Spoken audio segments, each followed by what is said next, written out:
Um amigo meu me perguntou: Sérgio, como é que você conseguiu fazer um cortezinho numa estrutura submicroscópica? Eu falei: eu não sei, foi um acaso. Não é possível, o acaso não vai produzir uma coisa tão certinha. O corte e a tampinha. Eu falei: então foi o professor Zerbini e o Juarez Ricardo que fizeram. Porque ninguém entendia como é que pode se fotografar. Olha, isso daqui está aumentado, você tem que multiplicar por 3. Está aumentado 6.900 vezes. Então é muito pequeno. Então não é impossível fazer um cortezinho e a tampinha ficar do lado ali para mostrar que foi feito um corte, né? E aconteceu esse milagre, vamos dizer, para demonstrar. Vamos ao próximo, Dorival, por gentileza. Aqui eu fiz um raio-x de um cristal. Tá vendo? Ele apresenta lamelas, tá? Não parece um tronco de árvore cortado? Porque ocorre o seguinte: toda estrutura que é regida pelo Sol, o que acontece é o seguinte: ele tem esse tipo de padrão. Lamelas, por exemplo, a idade de uma árvore não se sabe pelos gomos. Nos anéis do peixe também, não é assim?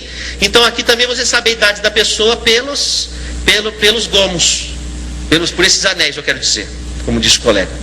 Então, e até interessante que essas fraturas aqui não é parecido com fratura de tronco de árvore, e é natural mesmo, é como se fosse mesmo uma... Vamos ao próximo, por gentileza, Dorival. Aqui já é uma pessoa, quer dizer, a pessoa já estava no mundo espiritual. Eu tirei isso depois que a pessoa morreu.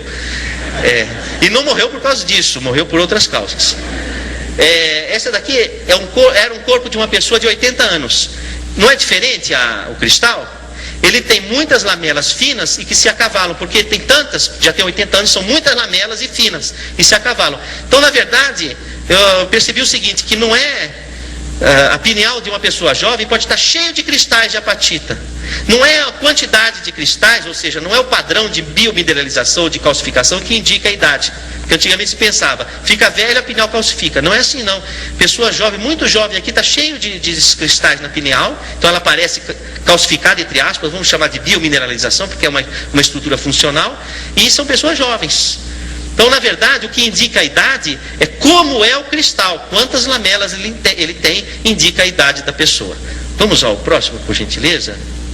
Aqui, há pessoas que não têm o cristal, os cristais visíveis à tomografia. Deve ter, mas não numa quantidade grande. Então, você vê essa tomografia aqui, a pineal está aqui no meio, e você não vê nenhum cristal. Concorda? Não dá para ver nada, tá?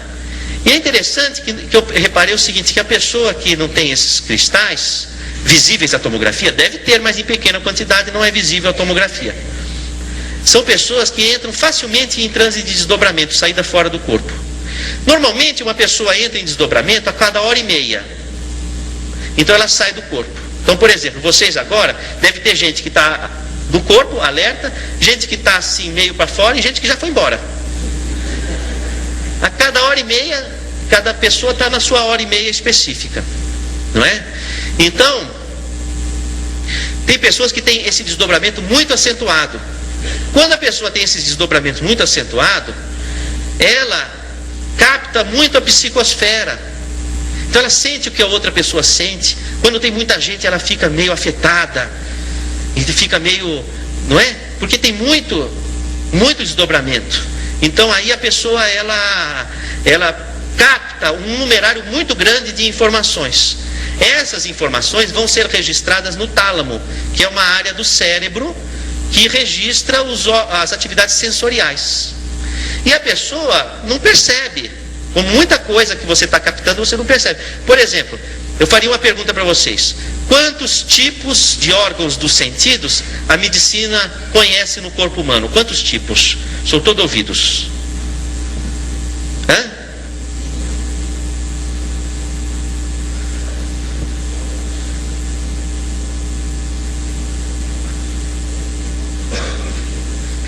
Quem estudou aqui no livro Histologia Básica de Junqueira e Carneiro? Levanta a mão. Então, capítulo de órgãos sensitivos. 21 tipos de órgãos dos sentidos. Conhecidos, fora o que está para ser pesquisado. Então existem, quem falou 5, existem pelo menos 16 órgãos dos sentidos funcionando e que são responsáveis por captar um numerário de informações que você não tem nem ideia, mas que são responsáveis pelo seu equilíbrio. Tá? Então tem um numerário de coisas que você capta e que você não tem nem ideia, mas estão reagindo no seu organismo. Quando a pessoa tem esses estados de desdobramento, ela tem uma reatividade muito maior. Ela fica muito mais captante. E depois, se ela capta o que o outro sente, se ela capta a ambiência, fica difícil ela se perceber o que é meu sentimento e o que é um sentimento que eu captei. Então são pessoas muitas vezes confusas no que diz respeito à sua identidade. E mais do que isso, quando se percebe com muita profundidade e normalmente remoe coisas que já não são mais coisas para serem remoídas. Então são pessoas muito autocríticas. Então aí começa uma sucessão de patologias, porque se ela percebe tanto, ela gasta muito neurotransmissor, certo? Gasta muito transmissor, então no começo ela fica ansiosa, fica fóbica, depois ela deprime, dá um shutdown, porque consome os neurotransmissores, tamanha sensibilidade. Então aí ela vai para o consultório dizendo que ela tem uma ansiedade e tem uma depressão. Então essa paciente aqui, o que aconteceu? Foi dado lá, isso aqui é um relato, eu fiz questão de colocar o que ela me escreveu, literalmente. Ela me mandou pelo computador uma folha: doutor, esses são os remédios que eu tomei. Falou que você tinha de Prozac é a mesma coisa, que é Effexor, Venlafaxina. Esse Rivotril aqui está escrito errado, mas enfim, tem umas coisas que estão escritas erradas, mas dá para ter ideia. O Wellbutrin é outro antidepressivo, Ritalina, tomou lítio, tomou paroxetina, tomou sertralina, tomou Pamelor, tomou anafranil, tomou citalopram, triptanol, Cymbalta, Lamictal, Prozac, sugestão, eletrochoque, porque o médico já não sabia mais, e era um professor, que sugestão, eletrochoque. Então ela chegou ao consultório com essa: doutor, é o seguinte, eu vim aqui porque a última sugestão dos médicos foi eletrochoque, e eu estou já chocada antes do eletro. Não é? E então eu fiz um exame clínico do ponto de vista psíquico e observei que ela tinha várias características do estado de desdobramento. Inclusive ela mesmo relatava: de fato, às vezes eu me vejo fora do corpo, já aconteceu essa experiência e tal, enfim. E eu falei: possivelmente você está tendo aquela depressão sequelar a esses estados de desdobramento. Bom, normalmente quando a pessoa tem o desdobramento, ela exala uma energia que o Notzing, que estudou com Freud na escola de Charcot, chamou de ectoplasma. Albert Schwerin-Notzing estudou com Freud, com Jung, na escola de Salpêtrière, em Paris, professor Charcot, e ele escreve Le Phénomène physique de la médiumnité, os efeitos físicos da mediunidade, estudando a ectoplasmia. Quando a pessoa tem desdobramento, ela exala essa energia, e o exalar dessa energia torna a pessoa extremamente interativa, por isso que o desdobramento provoca essa interatividade, porque o ectoplasma é uma energia que serve para o pensamento como o ar serve para o som. O ar é que transporta o som, o ectoplasma é que transporta o pensamento. Quando produz muito ectoplasma, a pessoa reage muito ao pensamento um do outro, é muito sensitiva e gasta essa energia ectoplásmica. Bom, o que acontece? Muitas vezes o organismo começa a reagir a esse excesso de ectoplasmia. Então ele começa a formar estruturas ectópicas, que é para onde vai a energia ectoplásmica no organismo. Então cistos, osteofitoses, tumores, ou a pessoa começa a sangrar para eliminar essa energia ou para contê-la em alguma estrutura. Às vezes a pessoa engorda e não se justifica pelo que ela come, ela engorda, não é hipotiroidismo, não é isso, não é aquilo, mas como é que ela engorda? O outro come a mesma coisa e não engorda. Não é? Porque precisa ir para algum lugar esse ectoplasma. E de fato ela tinha um problema tiroidiano, com cistos inclusive, e ela tomava uma medicação para parar o sangramento, que ela tinha uma metrorragia. Então ela tinha características da pessoa, tanto físicas quanto psíquicas, do desdobramento. Vamos ao próximo, por gentileza. Aí, olha, nas mamas ela apresentava tecido fibroglandular e cistos, que são as formações ectópicas que aparecem, pedra de vesícula, pedra de rim, cistos, aparecem na pessoa que tem muito ectoplasma. Próximo, por gentileza. Também o cisto de ovário, olha lá, ó, com conteúdo hemático, olha lá, por gentileza, o próximo. Então, aqui só para traduzir, aqui o desdobramento é a saída fora do corpo, ó. Eu falei uma pergunta para você: quem é a pessoa que está deitada ou a que está em pé? Hã? Ó,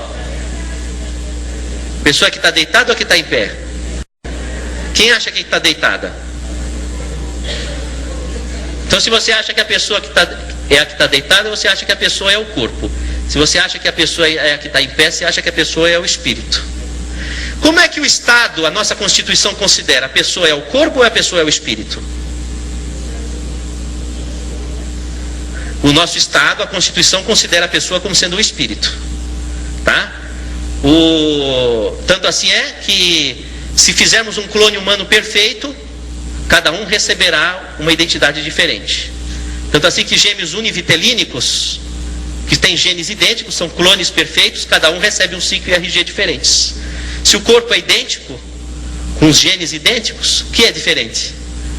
É o espírito. Então, quando o Estado reconhece a diferença das pessoas, reconhece a pessoa como sendo o espírito. Inclusive, nossa Constituição também é espiritualista. Sabem disso, né? Constituição de 1988, saudosa memória, Ulisses Guimarães, lembra? Vocês lembram como é que é a Constituição brasileira? Preâmbulo. Vocês são brasileiros?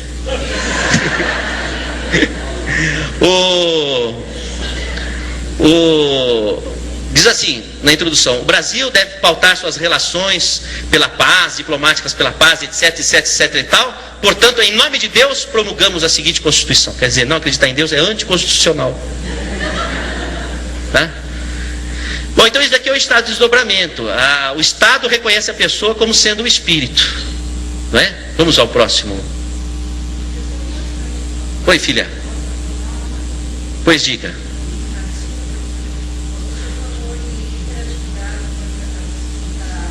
Isso. Ela perguntou da bipolaridade, né? Acontece uma coisa muito curiosa. Existem pessoas que têm o transtorno bipolar, em essência, são pessoas que trazem no espírito uma dificuldade de se centralizar. Tá? É aquela pessoa que quer dar um voo de Ícaro, ela quer alcançar a luz, mas vai alcançar a luz com asas de cera, depois ela despenca. O sol derrete a asa e ela despenca. Então a pessoa está entre a euforia e a depressão. Então há pessoas que trazem na essência esse desejo, essa fuga, e espiritualmente elas é difícil tratar, porque em essência elas não querem percorrer o passo a passo. Para elas é difícil. É como o poema de Alfonso Guimarães, que diz assim: quando Ismália enlouqueceu, pôs-se na torre a sonhar. Queria a lua do céu, queria a lua do mar. Então ela queria dar o voo de Ícaro e ela mergulha na lua do mar. Não é? Então o transtorno bipolar, há aquele caso que em essência a pessoa tem a doença por uma dificuldade de ir pelo passo a passo. Não é? Como diz assim: preferiu ser rainha no manicômio do que lavadeira na vida real. Então há essa dificuldade. Agora, há pessoas que apresentam uma mediunidade muito acentuada, que não foi trabalhada, e a pessoa, porque a mediunidade é como uma árvore, vai abrir uma copa para o além. Você sabe que a árvore é um ser astrofísico, ela depende dos astros, do sol, da lua, para poder se desenvolver. Então a copa se abre para o além, mas não abre uma copa se não tiver boa raiz. Então muitas vezes a pessoa, ela explode a mediunidade na adolescência, abre uma copa sem raiz. O que vai acontecer com essa pessoa? Ela não consegue sustentar a sua identidade, porque ela capta uma porção de identidades e não consegue sustentar a sua. O primeiro espírito que você precisa receber é você mesmo. Por isso que a Lucy o que a Lucy está fazendo? Procurando receber ela mesma. Já recebeu tanto espírito a vida toda? Agora está na hora de receber ela mesma. É formar a raiz. Então, a questão é, quando a pessoa ela vai abrir a copa pro além, ela precisa ter raiz, você precisa estar com a sua identidade bem firmada. A pessoa explode a mediunidade na adolescência, não é dado estrutura para a pessoa, daquilo que ela deve realizar, a missão dela, em todos os sentidos, dentro daquele contexto, para não acontecer de sofrer como a Lucy sofreu. Amar o próximo sem deixar de cantar a sua própria canção. Então tem que trabalhar dessa forma. Aí o que acontece? Não trabalhando dessa forma, a pessoa, ela caminha, e eu tenho percebido isso, ou vai para o transtorno bipolar, ou vai para a epilepsia. Então existem epilepsias e existem transtornos bipolares que existem casos que a pessoa não tem a doença em essência, mas são médiums sintomatas. E você precisa saber fazer esse discernimento, saber discernir quando é o transtorno bipolar, quando é efetivamente um problema mediúnico em essência. E o curioso é que a epilepsia e o transtorno bipolar, os dois usam a mesma medicação para tratamento. É curioso. E a medicação que é usada nos dois, da epilepsia e do transtorno bipolar, tira uma pessoa do transe. Porque se você tomar um LSD, você entra em transe. Se você tomar uma carbamazepina, você sai do transe. Porque a mediunidade é orgânica, é uma função de senso de percepção. Você pode facilitar ou abrir, usando química. Qual é o problema das drogas? O problema das drogas é que a mediunidade está presente na maior parte das pessoas, em escala acentuada. Isso não é trabalhado na nossa sociedade, a pessoa fica explodindo, ela vai para as drogas, vai para o álcool. Porque nós nascemos para transcender. Então a mediunidade ela é essencial, como a inteligência, a emoção, é o nosso contato com o devir, é o nosso contato com o além. Então nós nascemos com esse dom. Inclusive Santo Agostinho, ele que almejava a felicidade, ele dizia: a felicidade está quando a pessoa consegue cumprir as bem-aventuranças do Senhor na montanha. Bem-aventurados os humildes, porque deles será o reino dos céus. E assim vai, as bem-aventuranças puros de coração, os mansos e pacíficos. Mas ele dizia: não é possível se cumprir as bem-aventuranças se não tivermos o dom espiritual, ou seja, a mediunidade, que é o que nos permite um contato com a espiritualidade de luz, local que ainda não estivemos, porque nós já estivemos nas sombras, mas não estivemos ainda na luz. Então como é que você vai ter o desejo de estar na luz, que é um lugar que você nunca experimentou? Mas você pode experimentar, você pode sentir o êxtase do paraíso, vamos chamar dessa forma, se você tiver o dom mediúnico permeável a isso. E aí você vai ter o anseio de progredir. E aí você consegue cumprir as bem-aventuranças. Então a mediunidade ela é um elemento essencial. Se a pessoa não usufrui e não trabalha esse dom segundo o mecanismo da árvore que eu falei, raiz, copa, a pessoa ela se desestrutura. E nós nascemos, nosso organismo nasceu com essa porta aberta. Nós temos uma porta de entrada, que é o hipotálamo, são os hormônios, as enzimas que nos conectam aqui, mas nós temos a porta de saída, que é o cone que vai da pineal ao lobo frontal, é a expansão do nosso devir. Aqui é onde é produzido o ectoplasma. Parte do ectoplasma, esse é da mitocôndria, as nossas células todas têm mitocôndrias, para onde vai o oxigênio que você respira. Respira, foi para as mitocôndrias. Respirar já não vai ser mais a mesma coisa para você. Então, lá o oxigênio vai servir para combustão energética, para produzir energia. Porque você sabe que o oxigênio é um elemento de combustão. Não é quem que descobriu o oxigênio? Foi o Lavoisier. O Lavoisier ele trabalhava na casa de pólvora. Ele queria saber como que descobriu o fogo, porque uma coisa que ele não queria na casa de pólvora era fogo. E aí ele descobre o oxigênio. Então, o oxigênio vai produzir, vai entrar em contato com o metabolismo, vai produzir energia. Então, parte dessa energia vai se juntar com a energia vital que já vem pelo oxigênio, porque quando a planta capta o oxigênio para fazer a fotossíntese, ela capta também a luz do sol, e a luz do sol vem com o prana, que é a energia vital. E a planta vai acoplar o oxigênio ao prana. Então quando você respira o oxigênio, você já respira com o prana. Então vem o prana aqui para dentro da mitocôndria e se junta com a produção calórica e forma o ectoplasma.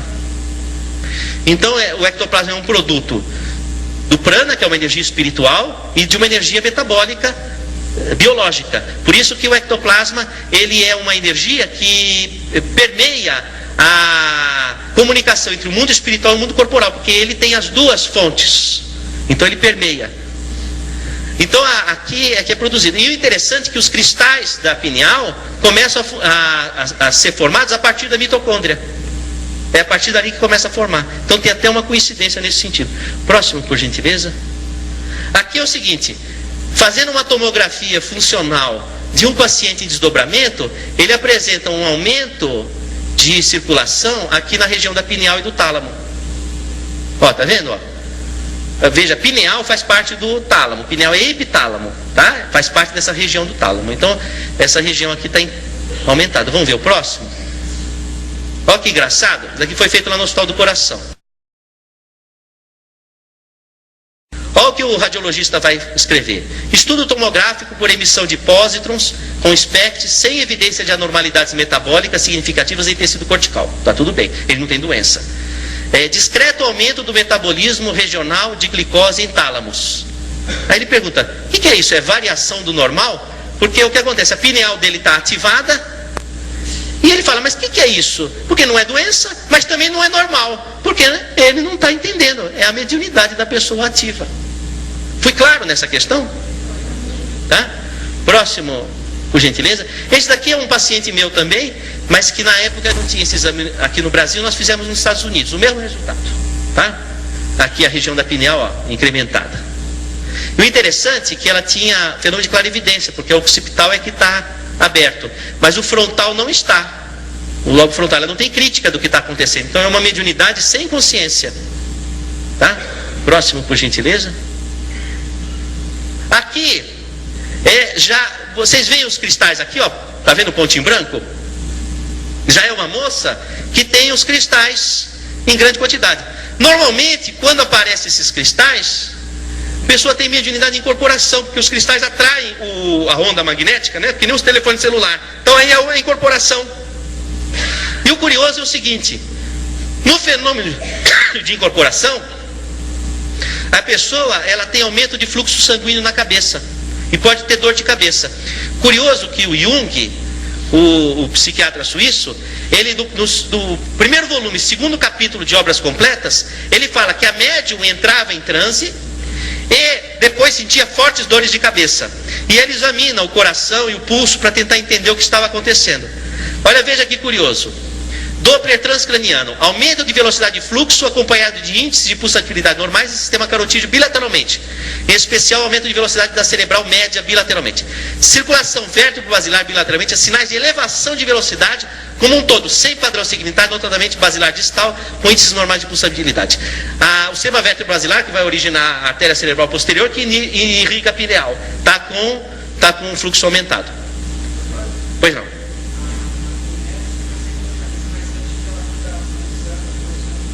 Fica pulsando. É isso, ó. É isso. Eu tinha uma moça que trabalhava em casa, que eu chegava assim, eu falava, tá tudo bem? Eu falava, minha cabeça está coçando.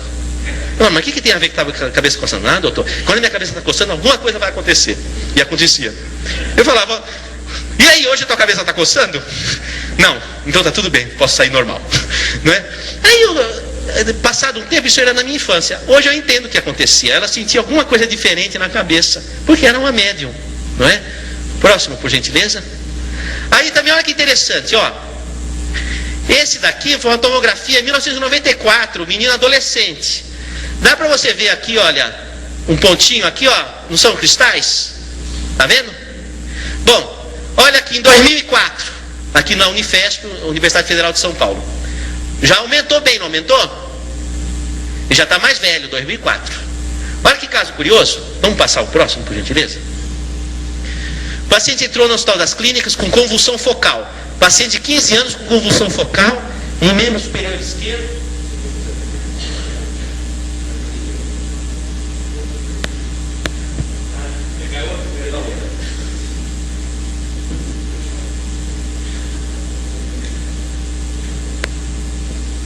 Aí, frequentes há mais ou menos um mês. Cefaleia persistente. Eu não falei para vocês? Ele não tem um cristal médio de incorporação? Cefaleia persistente, não falei? Não é? Há exceções. Pessoa que tem um cristal, mas sofreu cirurgia cardíaca, cirurgia cerebral, ou usou droga, usa álcool. Uma forma, mulher com perfil de mediunidade de desdobramento, fez aborto, fica com mediunidade de incorporação. Então, paciente de 15 anos com convulsão focal, membro superior esquerdo, frequente, um mês cefaleia persistente.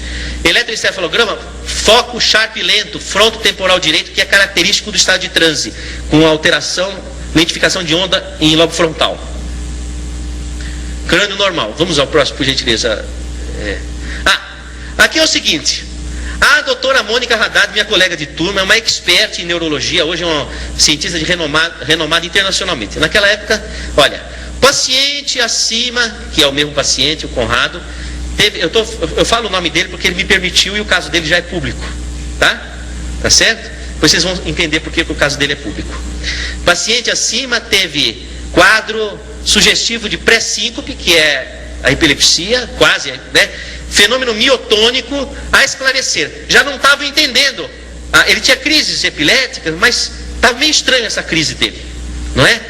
Por favor, faça um scanning desse paciente para ajudar no diagnóstico diferencial. Porque não estou entendendo o que está acontecendo. E ele está tomando remédio. Idantal, Tegretol, e vão tentando, não é? E aí esse paciente nos procurou, não é? E nós demos um encaminhamento para ele. Vamos ao próximo. O que era o caso? Olha lá, ó, a epilepsia dele, o que se tornou. Agora você imagina se não tivesse passado por um diagnóstico lúcido, que considerasse o estado de transe. Ia ser um epilético a vida toda. Não ia.